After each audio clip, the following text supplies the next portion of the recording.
Hello science fans, Bill Nye here. Today we are diving into a world that is constantly turning. It is a world full of spins, twirls, and rotations. I am talking about rotational motion. It is all around us, every single day. Think about a spinning top, or the wheels on your bicycle. Even our planet Earth is spinning.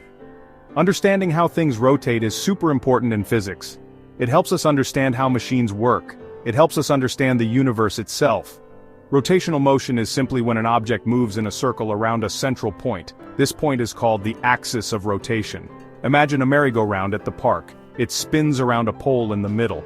That pole is its axis of rotation. Or think about a cool figure skater doing a pirouette. They spin around an invisible line running right through their body. That is their axis of rotation.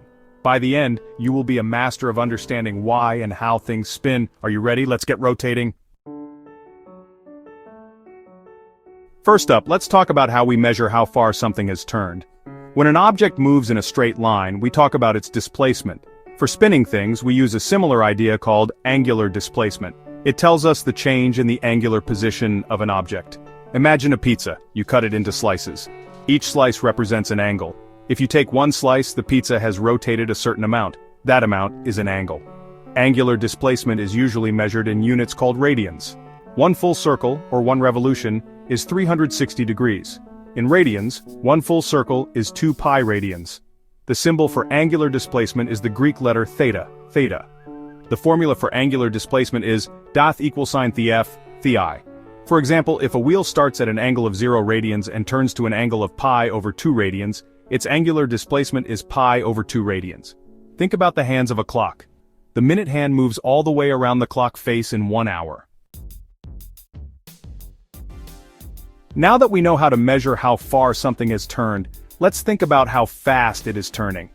When something moves in a straight line, we talk about its velocity.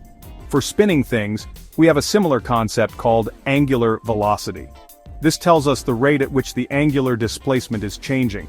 In simpler terms, it is how quickly an object is rotating or spinning. Angular velocity is represented by the Greek letter omega, omega.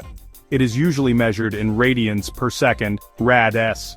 To find the average angular velocity, we take the total angular displacement and divide it by the time it took to make that turn.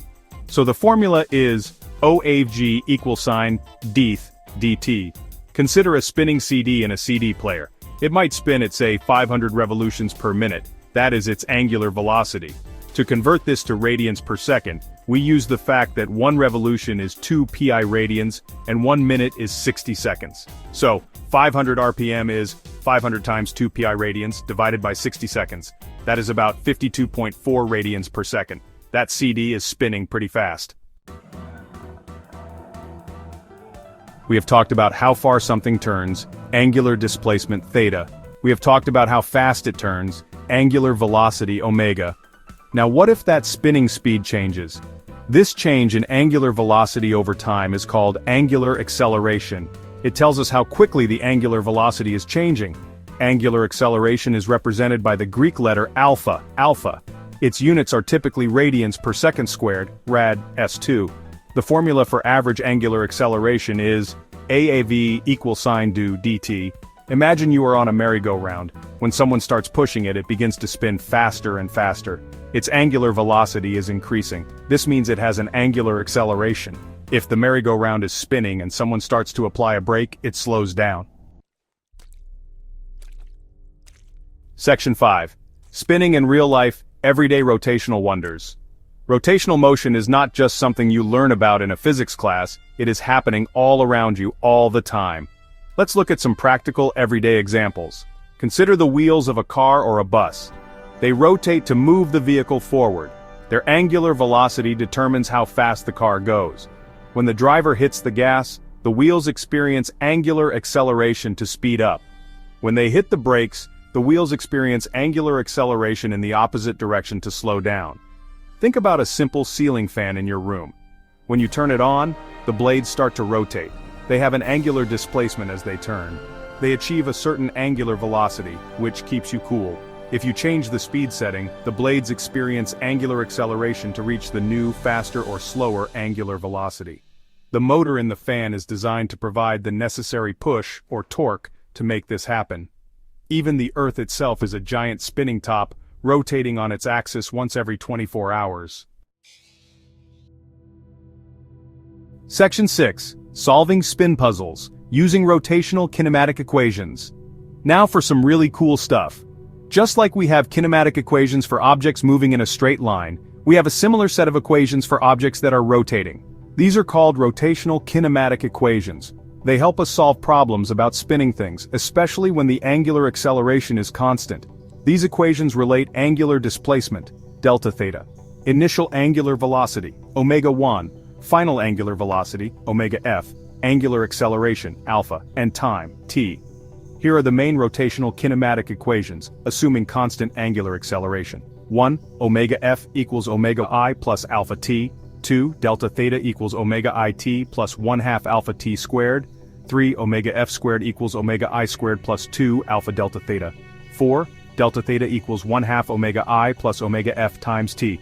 Notice how similar they look to the linear motion equations? That is no accident. Let's try a simple problem. Suppose a flywheel starts from rest, so omega y equals 0 radians per second. It accelerates with a constant angular acceleration of 3.0 radians per second squared for 5.0 seconds. What is its final angular velocity omega f, and what is its angular displacement delta theta? For the final angular velocity we use the first equation, omega f equals omega I plus alpha t, so omega f equals 0 radians per second plus 3.0 radians per second squared times 5.0 seconds, which equals 15 radians per second. Its final angular velocity is 15 radians per second. Now for the angular displacement. We can use the second equation, delta theta equals omega it plus 1/2 alpha t squared. Section 7. The Great Connection, linking spins to straight lines. You might have noticed something interesting. The equations for rotational motion look a lot like the equations for linear motion in a straight line. This is not a coincidence. There is a deep and beautiful connection between linear and rotational quantities. Understanding this connection can make learning about rotation much easier. Think about a point on the edge of a spinning wheel. As the wheel rotates, that point is also moving. It has a linear speed, even though the wheel itself is just spinning in place. This linear speed is called tangential speed, vt.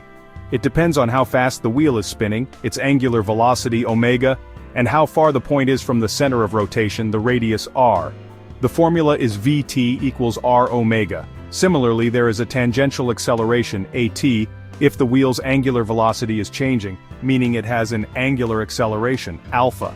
This tangential acceleration is related by at equals r alpha. There is also another kind of linear acceleration for objects moving in a circle, even if the speed is constant. It is called centripetal acceleration AC, and it points towards the center of the circle. Section 8. Introducing the why of spin a peak into rotational dynamics. So far, we have been talking about how things spin. We have described their motion using angular displacement, velocity, and acceleration. This is called rotational kinematics. But what causes things to start spinning? What makes them speed up or slow down their rotation? To answer these questions, we need to step into the world of rotational dynamics. Dynamics is about the causes of motion, and the main cause of changes in rotational motion is something called torque. Torque is the rotational equivalent of force. Just like a force causes an object to accelerate linearly, a torque causes an object to have an angular acceleration. Think about opening a door. You apply a force to the handle. This force creates a torque around the hinges, the axis of rotation, and the door swings open. Section 9. Wrapping up our spin adventure. Wow, we have covered a lot of ground, or should I say, a lot of rotation. We started by seeing how common spinning is, from planets to bicycle wheels. We learned how to describe this spinning motion using some key ideas. We talked about angular displacement theta, which tells us how far something has turned. Remember, it is often measured in those handy units called radians. It is the wear of the spin, showing the change in angular position. This is the fundamental starting point for analyzing any rotation. Then we moved on to angular velocity, omega. This tells us how fast something is spinning. It is the rate of change of angular displacement, usually in radians per second. Is it a lazy spin or a dizzying whirl? Angular velocity gives us that information. And if that spin speed changes, we have angular acceleration, alpha. This tells us if the object is speeding up its spin or slowing it down. It is the rate of change of angular velocity, measured in radians per second squared. These three quantities are the building blocks of rotational kinematics. We saw how these concepts appear in everyday life, from ceiling fans to figure skaters. We even learned about the powerful rotational kinematic equations. These equations help us solve problems and predict how spinning objects will behave, as long as the angular acceleration is constant. And we discovered the amazing connection between rotational motion and linear motion. Finally, we took a tiny peek into rotational dynamics. Keep exploring, keep questioning, and keep learning. Science is all around you.